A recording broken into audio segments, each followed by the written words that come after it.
this lecture, we're going to be looking at class and educational achievement, and specifically looking at the external factors which relate to education and class, and how they can contribute to the trends in education and class. Now, we've already covered the trends previously and pointed out that middle class students do tend to do better than working class students.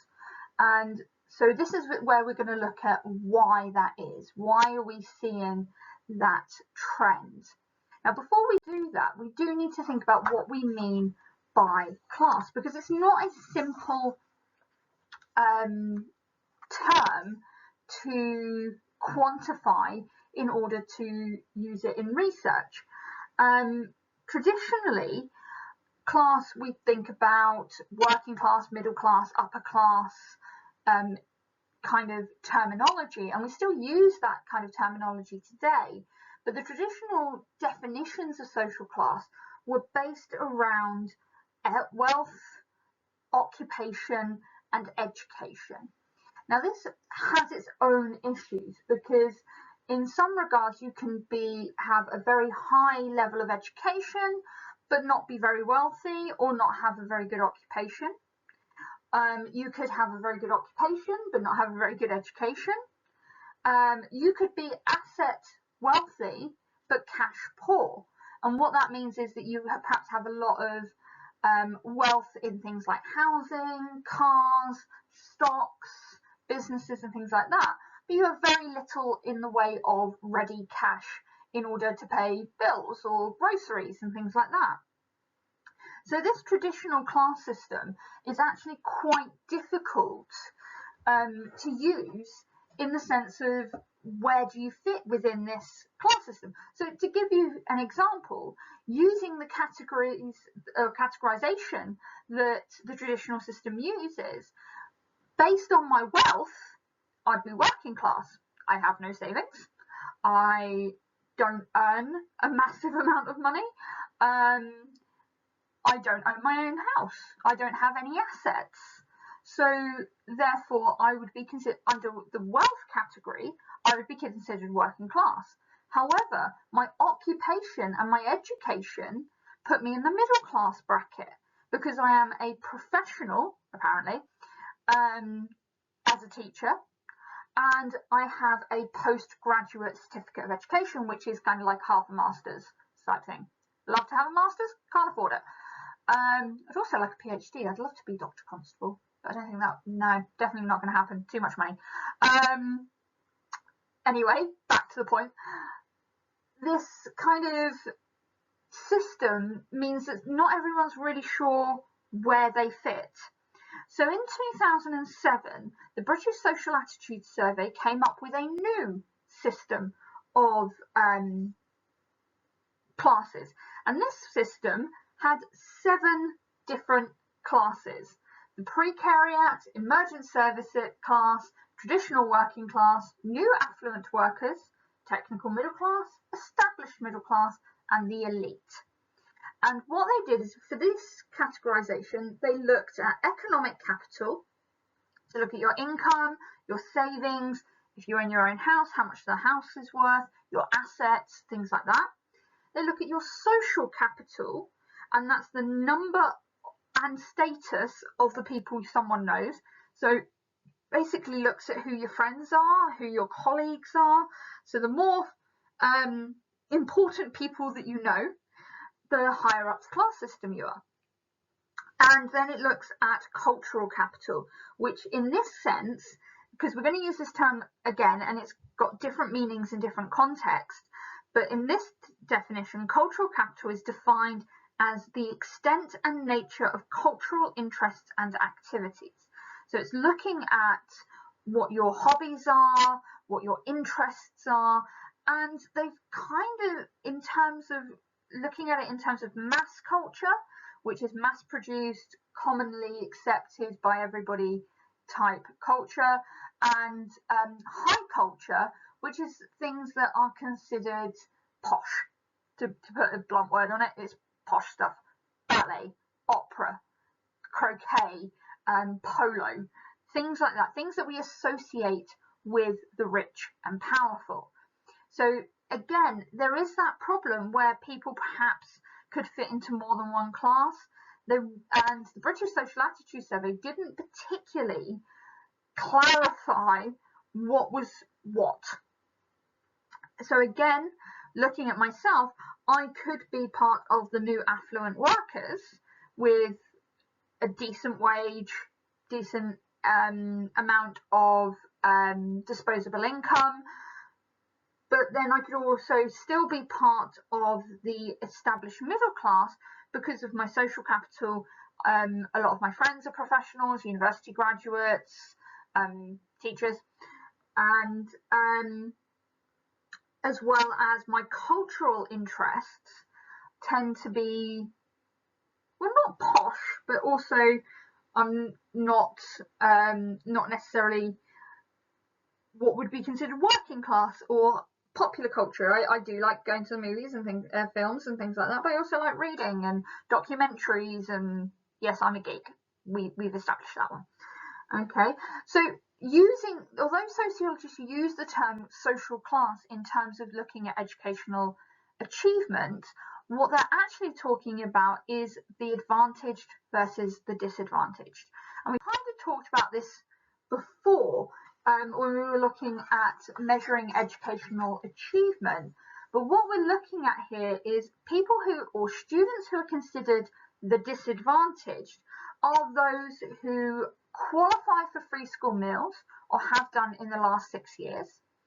Children who are looked after, so they're in care, they're adopted, they're under the care of social services in some way, shape or form, or have previously been looked after children. So maybe they spent some time in foster care or private fostering where another member of the family looked after them, or a friend of the family looked after them, but they're now back with their parents, or they were adopted at birth. So even though, as we said, adopted would be looked after children, if your adoption took place at birth, for example, you would be considered a previously looked after child.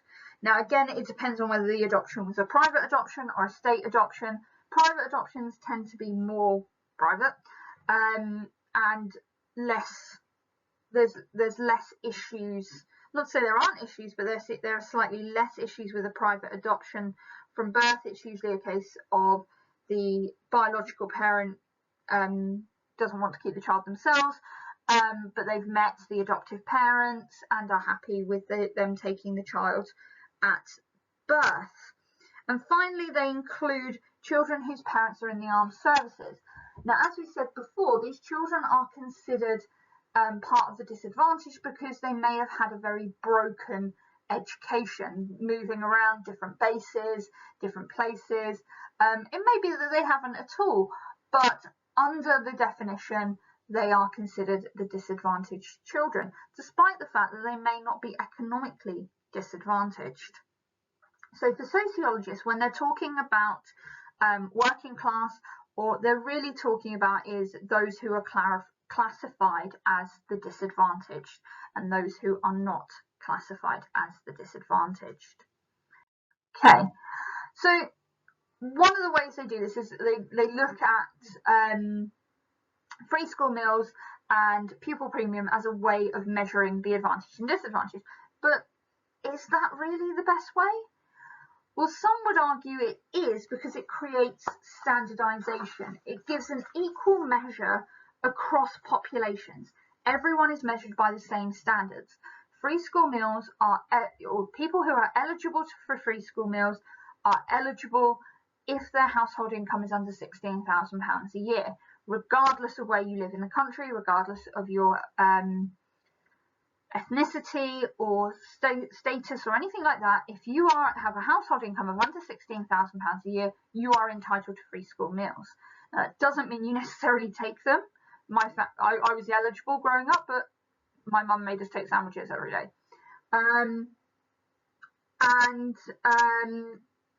It allows for that quantification in a way that is standardized. All sociologists can use that same criteria. Now, it's not great because it's reductionist. It's because it's not looking at why these people are eligible for free school meals, other than that they have a low household income, and it's not really. So as we said, somebody could be asset rich but cash poor, which means that they're eligible for free school meals, or they could have a very good background and be eligible but not take it up, but they're still considered part of the disadvantage. So it's reductionist because it's taking something that's very, very complex, the class system, and reducing it down to one criteria to identify who is in what class. Okay, so it has its strengths, it has its weaknesses. There is never going to be a perfect way to establish class in sociological research, so there does need to be a little bit of standardization and a little bit of generalization. So what do we mean when we talk about external factors? Now, external factors are the factors which are outside of the education system. So these are influences on your educational achievement that don't come from the education system. And I say the education system and not schools because there are, when we're talking about internal factors, which will be the next lesson, next lecture, we will be looking at not only what happens in schools, but within the education system, so policies, processes, and things like that. When looking at the external factors in educational achievement according to class, they can be grouped into three main areas. First, we're going to look at material deprivation, then we're going to look at cultural deprivation, and finally, we're going to look at cultural capital, which kind of links into the cultural deprivation, but it is also slightly a side to it. Now, you may have heard cultural capital being thrown around by government and by media and all these other people.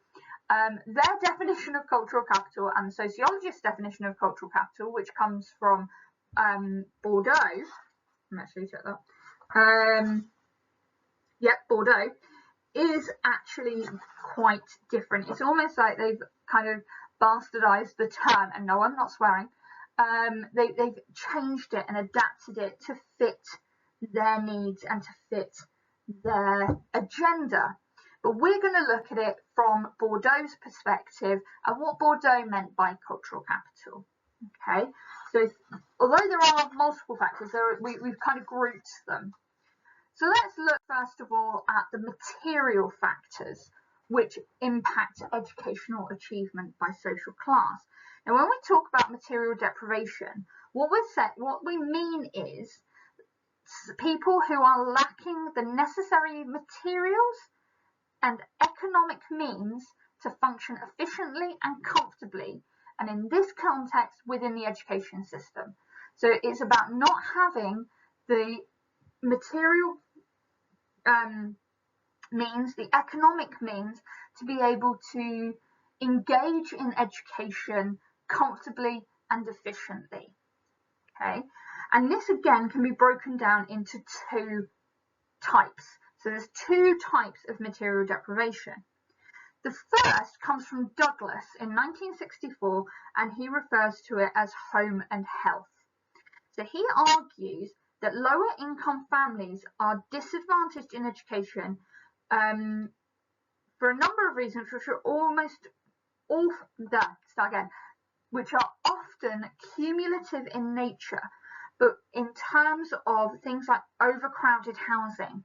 They may be living in a small flat or a small house where there's lots of people, and that can lead to not having somewhere quiet or specific to study, maybe trying to do homework on your lap or work it around smaller children that might be in the home, or other people in the home, so it's quite loud, quite distracting. And also, overcrowded housing can have health implications. You know how, we're talking pre-COVID times here, there's the autumn term bug that does the rounds around school. You spent the summer outside, lots of fresh air, and then you come back to school where you're trapped in a classroom with 30 other people and bugs do the rounds. It's the same concept in an overcrowded house. You come home with a bug and you will more than likely pass it on to other people in your house. And we can link this to COVID actually, in that the working class were more affected by COVID than the middle classes because of overcrowding, because of close proximities, and a lot of the time the working class weren't able to work from home. So they were still having to go into work, possibly supermarkets, NHS, essential services type jobs, and then they're coming home to an overcrowded house. So the virus could spread a lot easier. Douglas also talks about poor diet. So in terms of those who are from low income families, they're more likely to have poorer diets. Unfortunately, cheap food tends to be low in nutrition, high in not very good stuff. Tastes good, but it's not necessarily good for you. So it can lead to children having lower immune systems. It can mean that they're perhaps not staying full for longer. Something like I read somewhere, and I can't remember where it was now, but McDonald's is deliberately engineered so that you only feel full for a couple of hours after you've eaten it. Whereas a home-cooked meal will keep you full for quite some time, and they talk about certain breakfast cereals that are going to keep you full until lunchtime, things like that. The cheap and cheerful foods, which do taste good, are usually full of additives, chemicals, and sugars and salts. But low-income families can't afford necessarily the organic foods or fresh foods that perhaps the middle classes can. Now, there is nothing wrong with things like tinned veg and tinned foods and things like that in a balanced diet. But Douglas in 1964, and obviously things have changed quite a bit since 1964 in terms of tinned foods and processed foods and things like that. But it is still the case that children in low-income families are more likely to get things like rickets and scurvy, which are vitamin deficiencies. He also talks about how low-income families, children are more likely to take on part-time work earlier. So that's going to split their time. They're not going to be able to spend as much time studying. Now, things are different now than they were when I was younger. I had my first job, I think I was about 14 or 15, and it was babysitting, and it was for family members, so it wasn't exactly difficult. But I had my first kind of full-time job, or full outside the family type job, when I was 15 in the summer between my year 10 and year 11, because it was a case where my parents were like, you can work now, so get yourself a job if you want money. So whereas now there's more regulations in terms of when you can work, how many hours you can work, and things like that. So low-income families can often not force, but push children into getting part-time work younger, which gives less time for study and less time for education. And finally, he talks about the fact that the lack of nursery provision. Now, we talked a little bit about this previously when we talked to education policy. In the UK, at the age of, I think it's 3, you are given 30 hours free of nursery provision. Anything extra, you have to top up yourself. And nurseries are expensive, so it's quite likely that low-income families are unable to send their children to nursery and receive that early education. So children, as we've discussed previously, who go to nursery are more likely to start school at a higher cognitive ability, higher language ability, higher social and emotional development, which can put them at an advantage over other students. The other side of material deprivation is what's referred to as the hidden cost of education. Now, in the UK, we have free state education. You can choose to go private if you like, but every child in the UK between the ages of 5 and 18 are entitled to free education. Now, Bull, in 1980, argues that it's never really been free. It's a misnomer to say that we have free education because there are hidden costs involved. Things like school uniform, equipment, stationery, lunches, trips, extracurricular activities, additional materials for things like food tech, art, technology, and also things like homework requirements, computer access, which has been very much highlighted during the current lockdowns and COVID situation, where they were talking about how the gap between the advantaged and disadvantaged has widened because the advantaged were able to access remote learning. Disadvantaged, not so much. They may have had one computer between 2 or 3 children. They may have been on metered internet access, so would not have been able to engage in the remote live lessons and things like that. So as much as we might say the education system is free in the UK, it's not really. There are costs involved.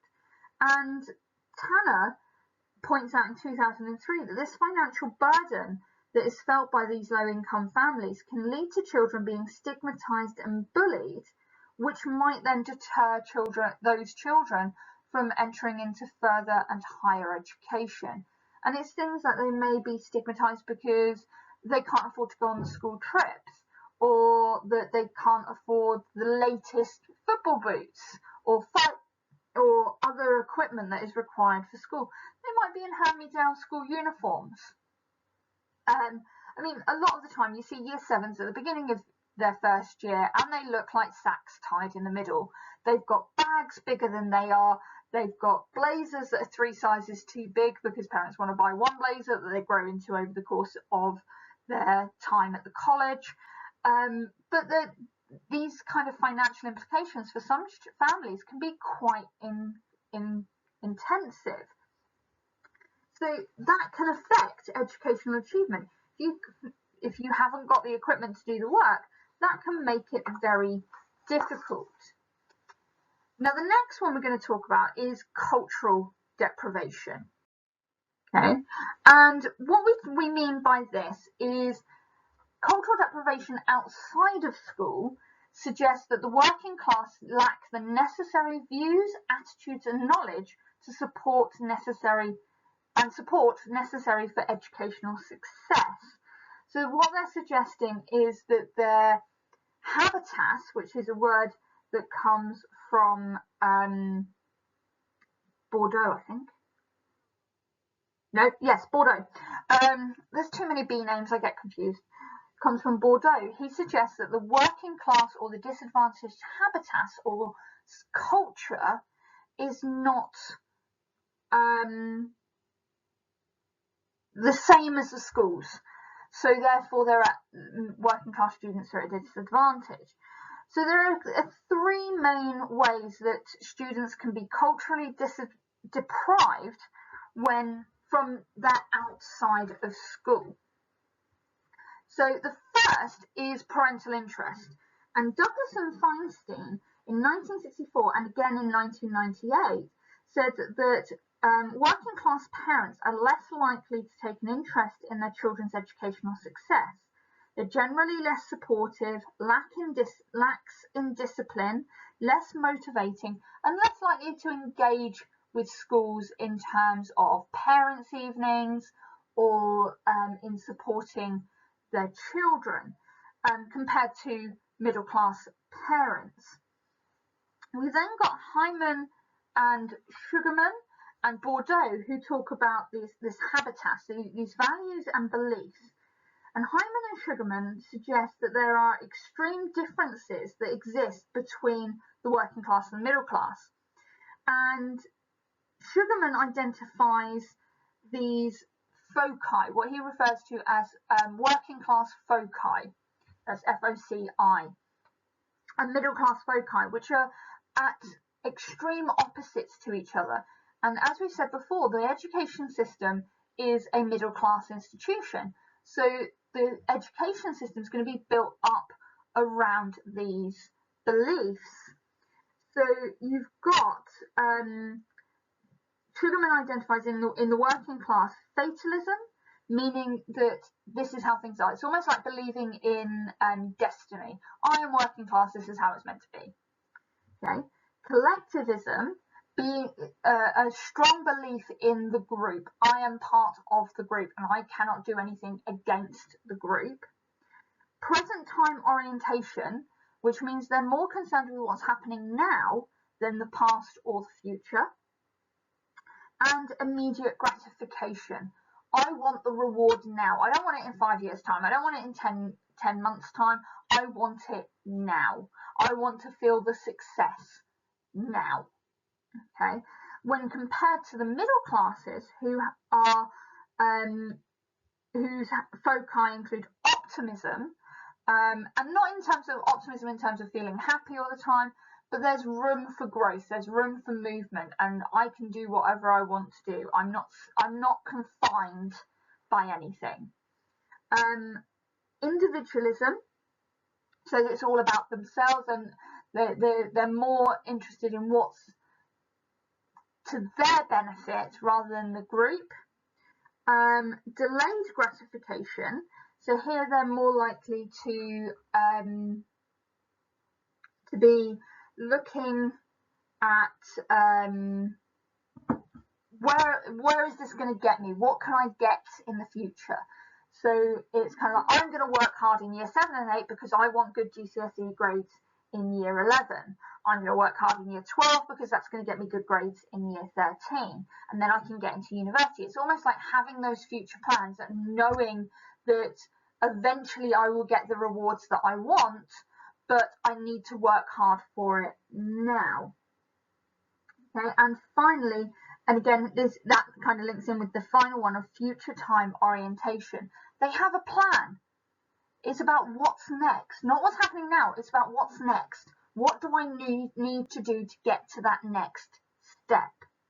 Now, Bourdieu suggested that each class possesses its own cultural framework, what he refers to as this habitus.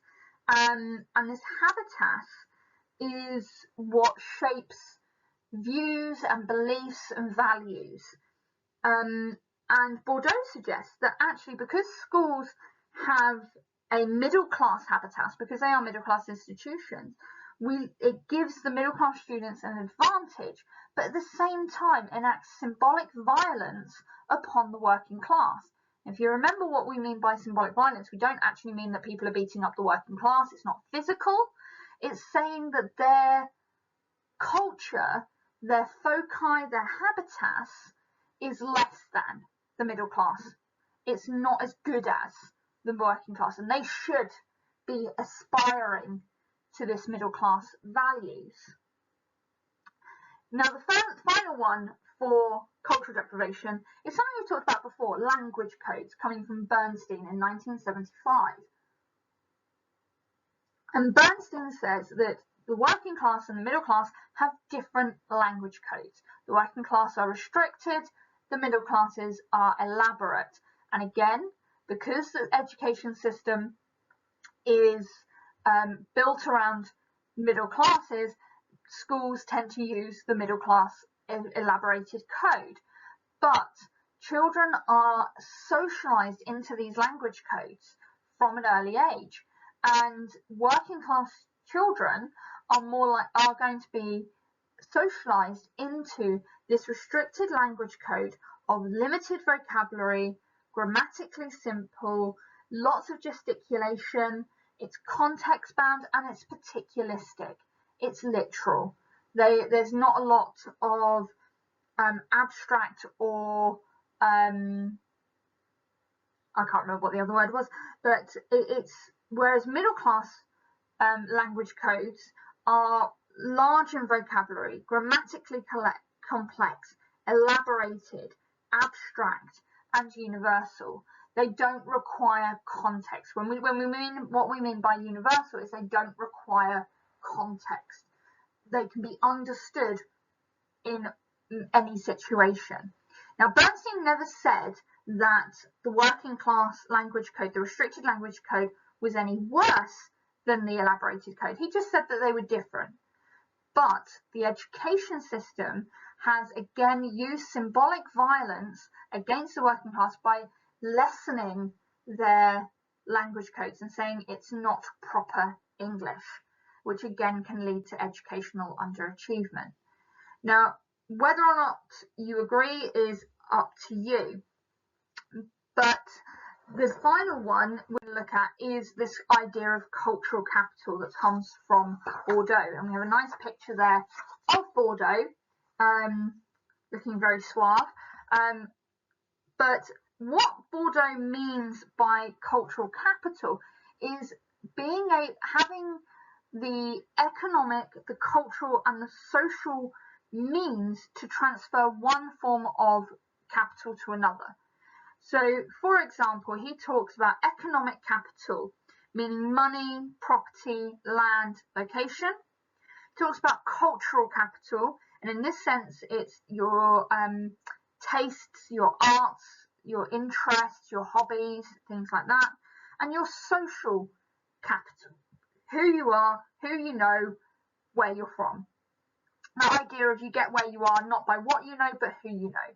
And Bourdieu suggests that you can transfer capital between the three elements to create a better life for yourself. So if you have, for example, in terms of the working class, he says that they have low cultural capital because what they see, what their tastes, their arts, their interests are like are mass culture rather than high culture. They have low economic capital, meaning they don't have a lot of money, which leads to low educational capital and failure. So if you have whereas the middle class have high cultural capital, high economic capital, which leads to high educational capital and success. But that can go the other way. High educational capital can give you higher social capital. Because again, you're running in those circles of not what you know, but who you know. There's a lot of people who go to private school that don't get their job because they're good at what they do. They get their jobs because of who their family is, or who their friends are, or the friends' parents are. It's widely known that's how Boris Johnson got his first journalism gig. It wasn't because he was a good journalist, which we know quite really well. It was because of his family connections. So by having these different forms of capital, you can transfer that to another form of capital, which can help you lead to educational success. If you've got high cultural capital, that gives you an advantage in school because you have the experiences that you can use to understand the content that you're being taught. But you can't have high cultural capital without high economic capital. You can't go to the theatre if you don't have the money to pay for the tickets. You wouldn't go to the opera or go to concerts or museums if you didn't have the economic capital to do that. So these forms of capital can be converted into one another, and they can either lead to educational success or educational failure. So there are studies that actually back up this idea of cultural capital, that cultural capital can lead to educational achievement. Sullivan in 2001 found that GCSE students who read complex fiction, watched serious TV documentaries, and who had graduate parents developed a wider vocabulary and achieved higher than other students. and these students tended to be from middle class income families. So when we're talking about these reading complex fiction, having a wider vocabulary, they would have heard this language and they would have seen their parents reading these books to them as children, and that kind of develops the language skills and develops that cultural capital.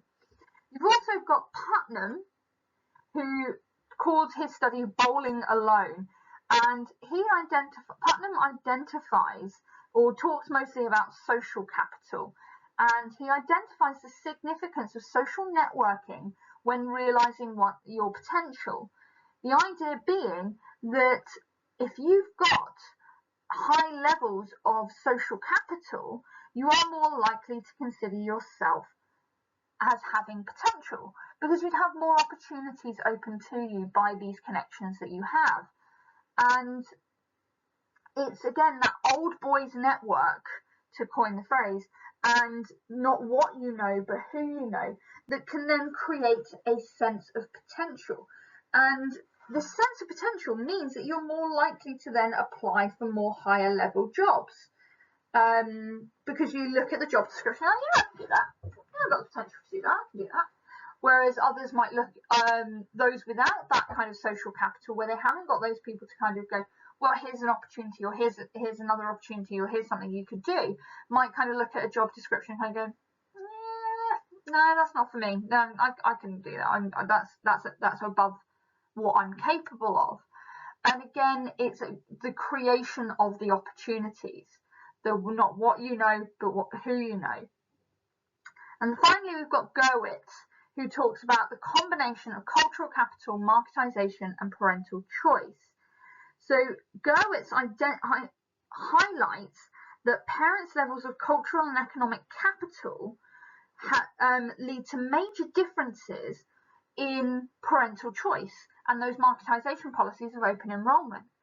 So parents who have higher levels of cultural capital are more likely to use that to impress a school, to be able to understand school documents better, where they use very complex language. And Gurwitz identified 3 types of parental choosers. Parents when choosing education, I should say parental choosers, doesn't make sense. So they identified the privileged skilled choosers.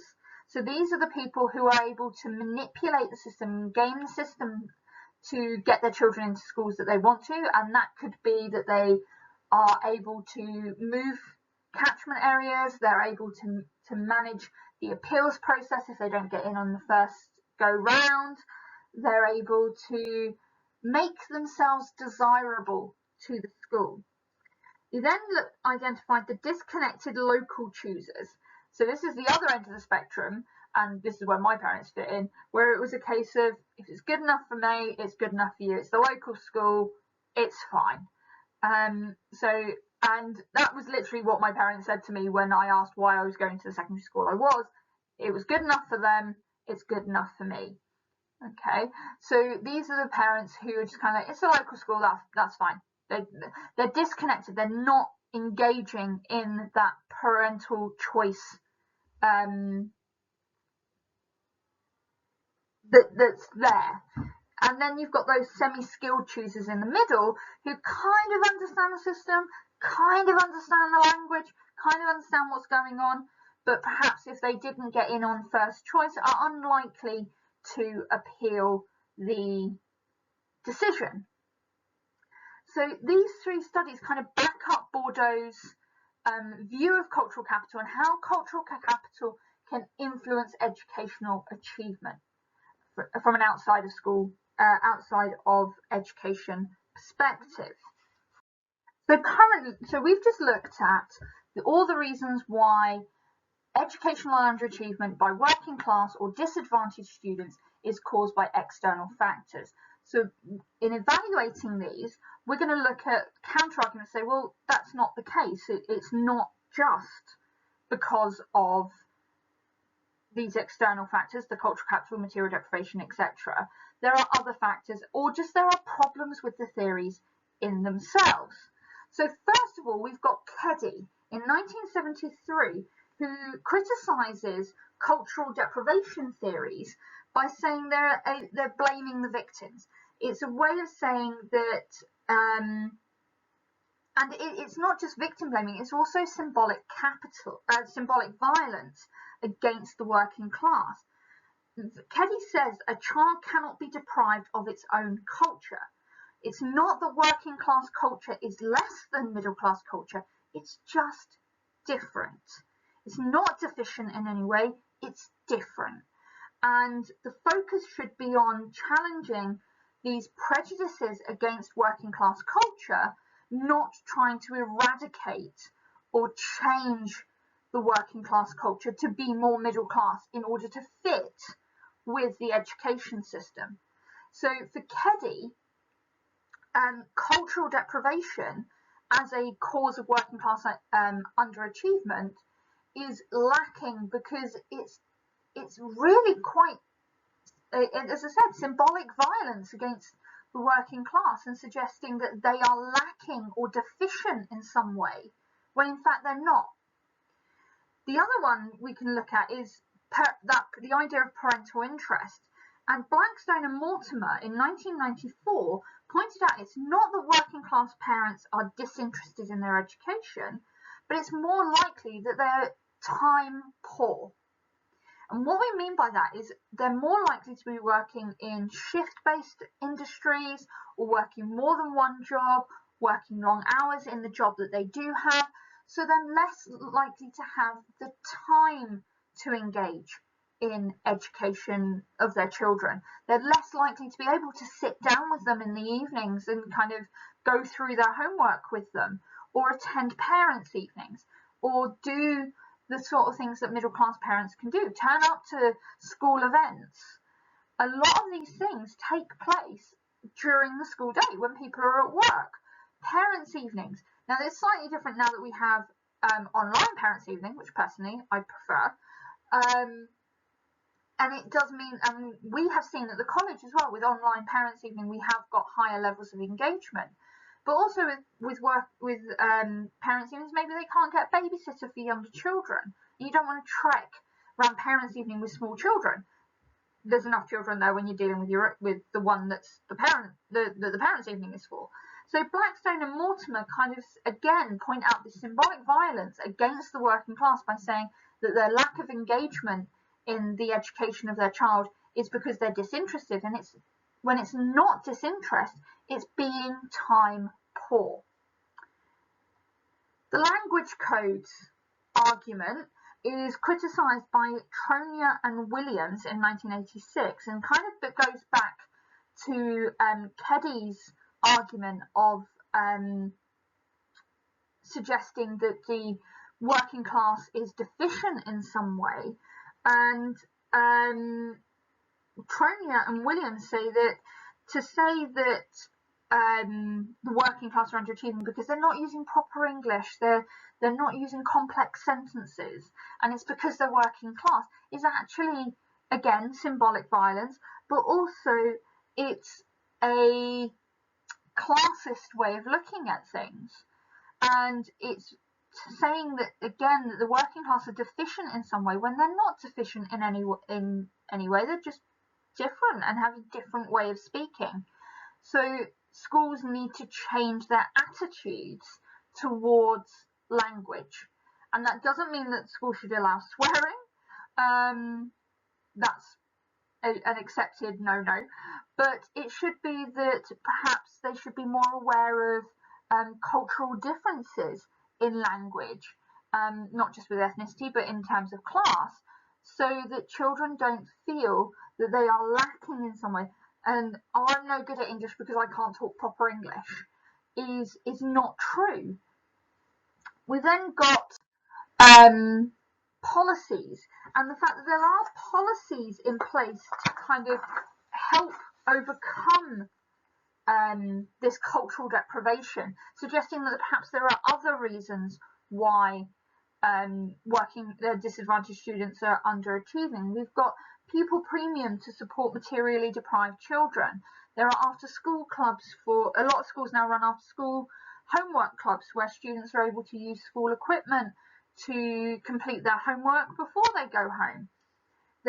Most schools now have hardship funds for uniform or have a uniform swap shop. It's something that we do at the college in the summer term when year 11 leave or students have grown out of their uniform, but it's still okay, it's still wearable, they're just too short for it or too small for it or too big for it, sorry, big for it, yeah, too big for it. Then the PSA, the Parents Support Association, actually create a kind of swap shop where you can donate or hand over old uniform and get new uniform at discounted prices. There's also the argument that children's TV shows now are bridging that cultural and language gap. TV shows like Sesame Street and CBeebies and things like that are creating programs which are developing language in children. It's one of the big criticisms of the Teletubbies is that they didn't talk properly. I can think of far more reasons why the Teletubbies were just awful and scary. But children's TV now, they do look at the educational value of children's television. There was a program that was on when I was small called Stop It and Tidy Up.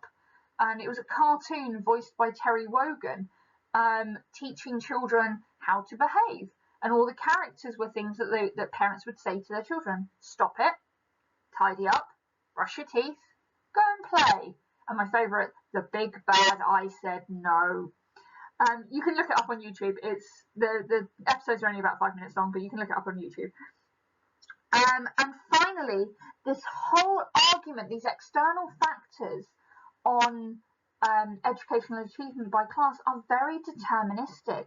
It's very much saying that the causes of educational performance, poor educational performance, are being done to these children. There's no agency involved in the sense that they're not given choice. And to say that it's poverty or cultural deprivation and things like that, it's kind of suggesting that it's being done to the student and they have little control over it, which is why it's deterministic. Now, next lesson we're going to be looking at, or next lecture we're going to be looking at the internal factors. So there is an argument between which has more influence, the external or the internal, but also which of the external have more influence. Is it material deprivation that has more influence on educational achievement, or is it cultural deprivation? Is it language codes? Is it parental disinterest? Which factor has the most interest? So it is possible to get a relative importance question on this subject as much as it is to get a argument essay. But we'll look at that in a future lesson.